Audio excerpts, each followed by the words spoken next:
Você é bastante crítico do governo Lula em todas as políticas públicas do governo. O senhor faz bastante crítica, segurança pública, educação, enfim. Agora, em relação ao governo Bolsonaro, ainda no tema da segurança, o senhor acredita que o governo Bolsonaro não deu conta de atuar na questão da segurança pública? Eu pergunto porque a gente tem também a candidatura, obviamente, que vai, né, de Flávio Bolsonaro, que representa ali a mesma linha do pai. Por isso que eu lhe faço essa pergunta relacionada à segurança pública no governo Bolsonaro. Sim, basicamente o ministro Sérgio Moro, então ministro da Justiça, tinha entrado com um pacote anticrime e o governo Bolsonaro não fez nenhum esforço, acabou passando uma versão deturpada com a emenda do Freixo, que o Bolsonaro foi muito criticado à época e com razão. Do ponto de vista de medidas legislativas que aumentassem as punições para o crime organizado ou de operações sistemáticas contra o crime organizado, praticamente nada foi feito por parte do então presidente Bolsonaro. No que me assusta agora o Flávio falar que ele vai ser o Nayib Bukele. Na época, ele também não tentou passar nenhum tipo de legislação sobre isso. Na prática, inclusive, quando houve a discussão sobre passar no Senado a prisão em segunda instância, que foi o motivo da derrocada da própria Operação Lava Jato, e que também acaba interferindo na prisão de bandidos violentos, o Flávio também não fez porcaria nenhuma. Então, nunca houve vontade política, vamos dizer, enfática deles. Muito pelo contrário, se a gente pega a atuação do Flávio Bolsonaro na Assembleia Legislativa do Rio de Janeiro, o que ele fazia era ser próximo de uma das vertentes do crime organizado, que eram as milícias, né? Ele premiava o Adriano Nóbrega, era amigo, era próximo dele, tinha gente da família do Adriano Nóbrega no gabinete dele, aparentemente trabalhando com dinheiro em cash oriundo de salários, então não acho que haja essa vontade da parte deles. Nunca houve, isso é só marketing. O senhor acusou Flávio Bolsonaro de copiar discursos seus. Quais seriam esses discursos? Um exemplo é o discurso do Nordeste é a solução. Esse foi o cara de pau. A gente literalmente fez uma tour pelo Nordeste de carro, né? Ele não faz, ele vai com um jatinho, aparece, faz um evento do PL e vai embora. Explicando soluções políticas para o Nordeste e soluções econômicas para que o Nordeste seja solução para o problema político brasileiro. Tem toda uma tese nossa construída sobre isso, sobre como ao gerar classe média no Nordeste, a gente acaba gerando complexidade econômica, complexidade social e mudança nos padrões de voto do eleitor de lá. Com pesquisa mostrando cidades do Nordeste que, ao criarem atividade econômica mais complexa, alteraram a dinâmica de votação, diminuição da compra de voto. O Flávio, como ele quer ter voto no Nordeste, ele achou que, entendi, Nordeste é a solução, sei lá, porque eu vou ter voto lá. Isso é um exemplo dos mais bizarros. Outra coisa, quando eu dei uma série de entrevistas, inclusive aqui no Metrópolis, eu falei, primeira coisa que eu vou fazer é enfrentamento ao crime organizado e uma agenda fiscal muito, muito dura para resolver o problema fiscal que o Brasil está indo. Flávio, quais são as duas primeiras coisas que você vai fazer? Ele fala igualzinho. Então, assim, tem uma coisa que ela é cômica, que ele, basicamente, ele copia as coisas que nós falamos e aplica hoje para uma audiência maior, porque ele é mais conhecido que eu, para tentar parecer original naquilo que ele fala.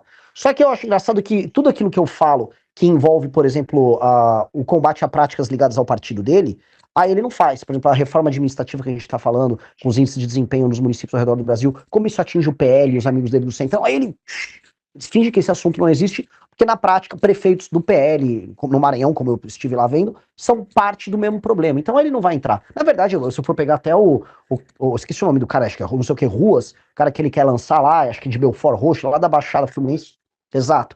Se for pegar os índices de desenvolvimento humano e o trabalho de gestão da prefeitura desse cara, assim, algo que faria prefeitos do Maranhão parecerem o Rodolfo Giuliani, sabe? Então, então, o Flávio não vai poder copiar essas aí. Ainda sobre, falando de Flávio Bolsonaro, porque hoje teve uma decisão do Moraes determinando que a Polícia Federal investigue Flávio Bolsonaro por conta de uma postagem de Flávio Bolsonaro, na qual ele faz comparações ali entre Lula e Nicolás Maduro. E aí a Polícia Federal, por determinação de Alexandre de Moraes, agora vai investigar, tem um prazo de 60 dias para ver se Flávio Bolsonaro incorreu em crime nessa postagem contra Lula, crime de calúnia. Como o senhor avalia essa decisão de Moraes de determinar a Polícia Federal investigando Flávio Bolsonaro por conta dessa postagem contra Lula? Eu falo bem-vindo ao clube. Eu tô também sendo investigado pela Polícia Federal por conta de uma declaração minha sobre o Lula quase 2 anos atrás. Qual declaração? Que com o Flávio agora chegou por dentro. Eu havia falado sobre a postura do governo relativa a um PL um PL não, era alguma política que envolvia aborto no SUS e a incoerência deles, e aí eles entraram com uma ação ali. Ficou super feio pra eles, que ó, não tinha nem objeto da investigação, porque eles utilizaram um print de uma página de fofoca como referência na ação. Ou seja, aí o senhor disse que, assim como o Flávio Bolsonaro, o senhor também é investigado. Bem-vindo ao clube. Bem-vindo ao clube aí dos investigados pela Polícia Federal por falar qualquer coisa do governo Lula. O senhor acredita que há uma atuação para perseguir adversários do governo? Eu acho que o governo tá muito mal, tá desesperado. Eu acho que o governo não imaginava, assim, não é que o Flávio, ele em si está crescendo na candidatura dele, é porque como o top of mind de oposição é o sobrenome Bolsonaro, conforme o Lula ele vem derretendo junto ao próprio eleitorado, esses votos estão primeiro indo para o Flávio, porque é o top of mind, é o primeiro nome que vem à cabeça como oposicionista. Então o PT não sabe como brecar isso, eles estão tentando tomar, imagina não só o PT, mas eu vejo, vamos dizer, um ânimos, né? Tem que ser cuidadoso que eu vou falar aqui, Capelli, há um ânimos em parte do judiciário que de fato não gosta do Bolsonaro, né, em fazer isso, mas sinto ser isso. Eu acho que é uma consequência do processo político eleitoral no qual estamos passando. Vamos ver que as eleições nesse ano aí prometem. Inclusive, Eduardo Bolsonaro, numa entrevista que até me concedeu, disse que pretende atuar junto ao tribunal, junto à Casa Branca, para caso o Tribunal Superior Eleitoral tome alguma medida que ele julgue parcial na disputa eleitoral desse ano, atuar por sanções a integrantes do TSE. E aí o Lindbergh Farias, também numa entrevista que me concedeu, disse que vê esse movimento de Flávio como uma tentativa de interferência externa no processo eleitoral brasileiro. Então isso vai dar bastante pano para manga. Olha só, longe de mim, Capelli, desculpa, é que eu queria só comentar que isso é um ponto interessante. Longe de mim querer sair em defesa deles, né? Mas informações que já pintaram já a partir de 2023 e 2024 deram conta de que o governo Biden interferiu nas eleições brasileiras, né? E o Biden tinha ficado chateado que o Lula, após vencer as eleições, não foi devidamente grato a ele. Então, eu entendo que agora virou moeda usar o governo americano, dependendo da gestão, como um instrumento de ajuda. Ainda mais quando se é um capacho deles, como o caso da família Bolsonaro.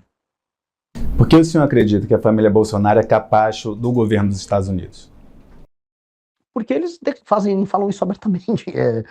O Eduardo Bolsonaro, no momento que o Brasil era taxado pelo Trump, ele ficava indo nas redes sociais fazendo textos parabenizando o Trump pela ação dele, como o Trump era incrível. Tipo assim, parabéns por taxar minha própria nação, muito corajoso da sua parte. Eu acho isso humilhante. O próprio Flávio Bolsonaro, que foi discursar no CPEC, né, falando como as terras raras brasileiras poderiam ser úteis para os Estados Unidos. Eu não consigo ver, vamos dizer, nenhum grau de patriotismo numa atitude dessas. E também o Paulo Figueiredo, que é meio que um porta-voz deles, estava comemorando o fato da bandeira americana ter sido aberta, desfraldada ali na Avenida Paulista no dia 7 de setembro do ano passado, como comemoração, talvez, às sanções americanas ao próprio país deles. Então, eu acho que isso é um capachismo. Não consigo ver outro grau de capachismo maior do que esse.